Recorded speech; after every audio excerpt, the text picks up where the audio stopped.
চিন্মদার টেকা বাইর করতে করতে অনেক কষ্ট হইতেছে, মনের ভিতরে অনেক দুঃখ দুঃখ লাগতেছে, কিন্তু টেকাই পাইতেছে না তো গাইয়া।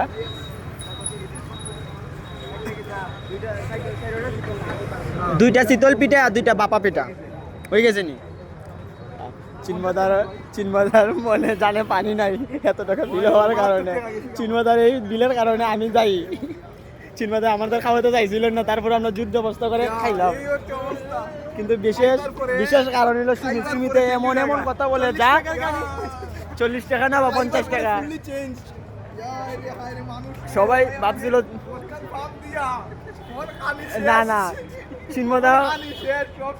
চিন্মদা খাওয়াইতে চাইছিলেন না, তখন রাহুল ছোট ভাই খাওয়ানো দেখছেন দিকে, এই জন্য বড় ভাই হিসেবে দায়িত্বটা পালন করলেন। তারপরে বিশেষ এই কারণে বিশেষ কৃতিত্বটা দেওয়া যায় সুমিতার কারণে, কারণ সুমিতে এমন এমন কথা বলছে যার কারণে চিন্মদা খাওয়াতে বাধ্য হয়েছে। কিন্তু চিন্মদার টাকাটা বার করতে অনেক কষ্ট হয়েছে, তারপরও বার করছই, কিছু করার নাই, এখন চাপের মুখে খাওয়াতে হয়েছে আর কি। না দাদা, কিপটা না দাদা, আপনার মতো করুন এমন দয়ালু ব্যক্তি আর কেউ হতে পারে। ছোট ভাইদের প্রতি এত স্নেহ ভালোবাসা। এটা কি ফান ছিল? জি না, এটা ফান ছিল না, এটাই হলো সত্যিকারের ভালোবাসা।